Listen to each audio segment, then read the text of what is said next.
Hi. First of all, I would like to thank the organizers for inviting me and for putting together this nice workshop, very timely.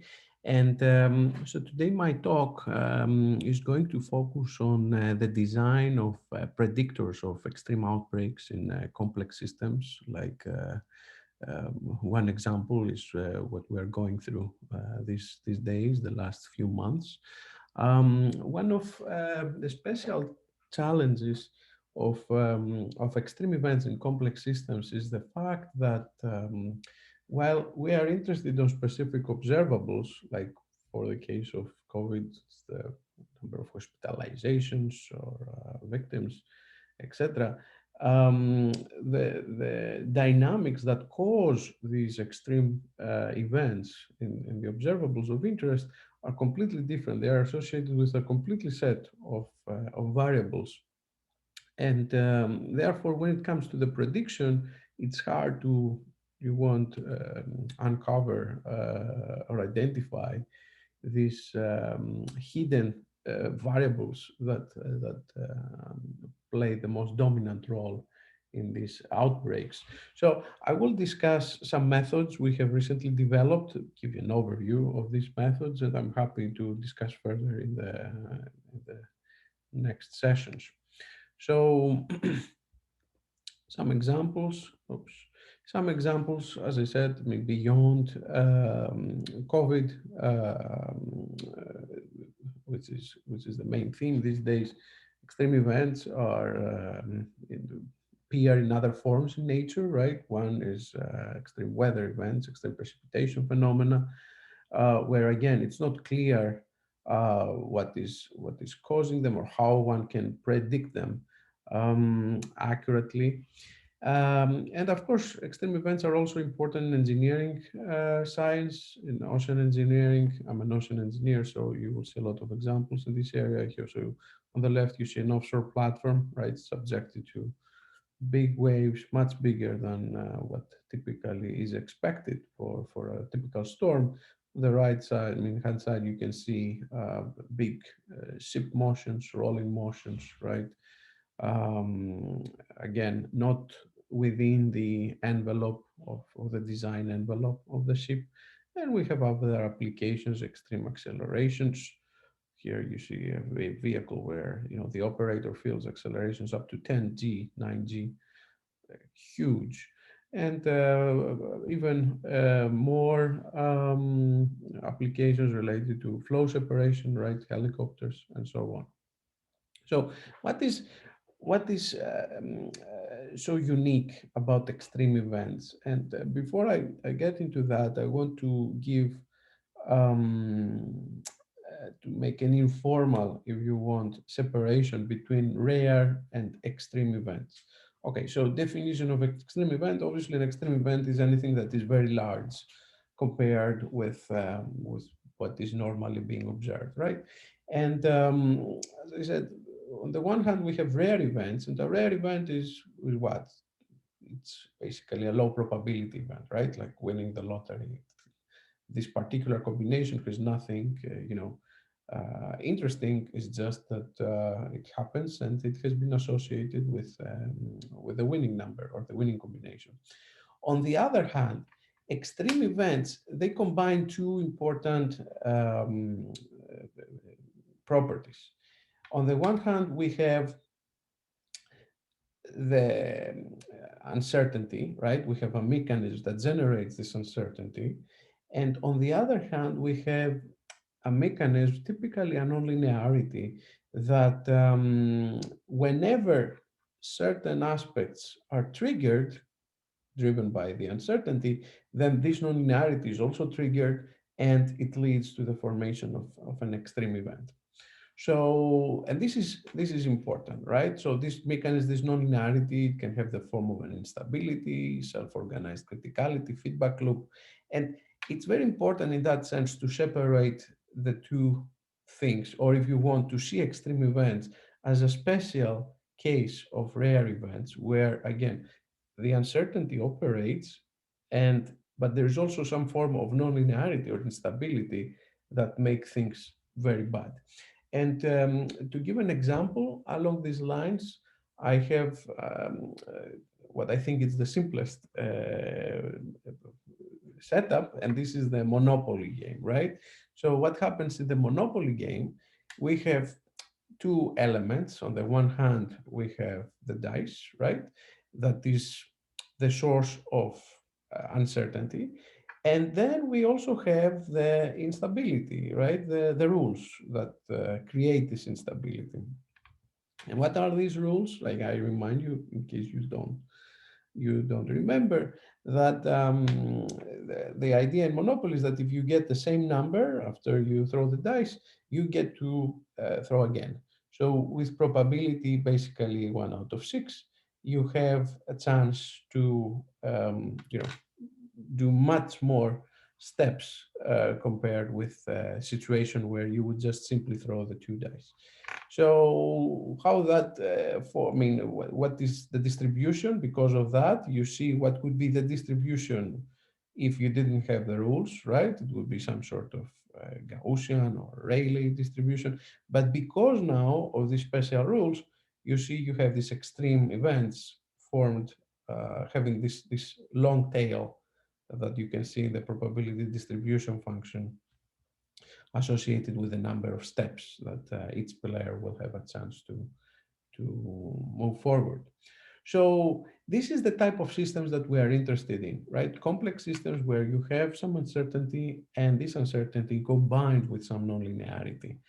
Um, and just to put this in the broader framework or broader context of extreme events, in other mechanisms, of course, we have slow fast systems where you have some sort of slow manifold, right? And then you may find yourself visiting islands of instability and get into fast dynamics, and then you converge again back to the manifold. Noise-induced instabilities where you have multiple equilibria, and homoclinic heteroclinic cycles where again you have multiple equilibria and then you have some transitions between the two.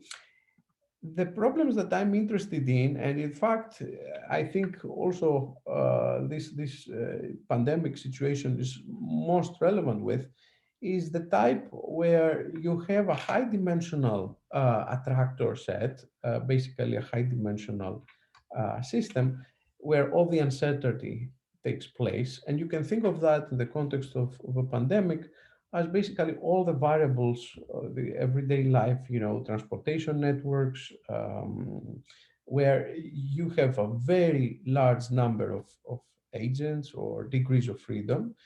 And then there are certain islands of instability that if you happen to visit them, then you have a big outbreak, uncontrollable outbreak, an extreme event, right? And again, I happen to work on this area the last 8, 9 years. This is a picture that uh, we have seen again and again in complex systems like mechanical systems, turbulence, water waves, and so on. But I think it is also the right perspective, or if you want, it fits much better than the existing ideas that I described before in the context of a pandemic. So, what is the challenge, right? What are we interested in? We are interested to identify essentially the states that in the high dimensional space or in the background, if you want, the background is this orange shaded region. This is the probability density function that you may find your state in any particular location, and think of this as a very high dimensional set. So our goal is to identify the conditions within the high dimensional set that will lead with high probability to the formation of an extreme event. Now, why this is a hard problem from a computational perspective? The reason is because, as I said at the beginning, the extreme event variables or the variables that we use to describe extreme events, they are not necessarily the same as you see, this is Z3 here. They're not necessarily the ones associated with the background mechanism that lead to this extreme event. So in fact, if you want to find precursors for extreme events in complex systems like the ones I described, you have to search this parameter space, as I call it, or input space, the background state, right? The orange shaded region, which is really high dimensional and very uncertain, meaning the variables they're not really governed by a particular system. You can just describe them in terms of statistics, but you have to characterize them taking into account what is happening in a completely orthogonal subspace, right, in Z3. And this is a challenging thing, right? Your search should be done with Z3 in mind, but it should take place within a very high dimensional space. So this is the kind of problems I'm interested in. I had some examples from water waves I will just show the turbulence example in the interest of time. So here you see a fluid flow, right? This is the vorticity plot. The system has some equilibrium position, right? And this is the dissipation, basically the energy, the dissipation rate, the power that is being dissipated at any time instant. And as I evolve things, so let me play this again. As I evolve things, you see that there is some a chaotic trajectory. This is an infinite dimensional system. And all of a sudden, you undergo this extreme event. So I will play it again. You see that most of the time the system fluctuates the dissipation rate around zero point 0.1. And then all of a sudden, without any obvious warning, you have this extreme event forming, right? So one of our challenges, and again, the system then relaxes to the original state and it wanders around zero point 0.1. So if you plot the probability distribution density function for this observable D, you will get something like a very strong core around zero point 0.1 and then a long tail extending to really, really large values. So the question is, can we come up with a set of observables that we can keep, observing, so we can predict just by looking at these observables. We can predict whether there is a high probability for an extreme event in the near future. Essentially, we want to identify the triggers of these extreme events.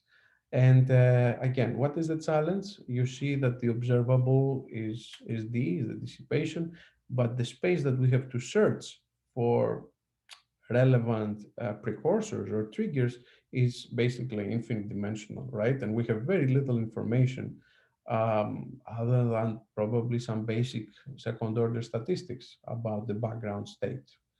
So how we do that? Well, I will give very quickly an idea since I think I have only a few minutes. Um, this is the most simplified version, just to give you some hints of what we do. We essentially try to represent the observable y as a regression of some input variable. So think of x as a high dimensional vector, right? For which we know the statistics of x.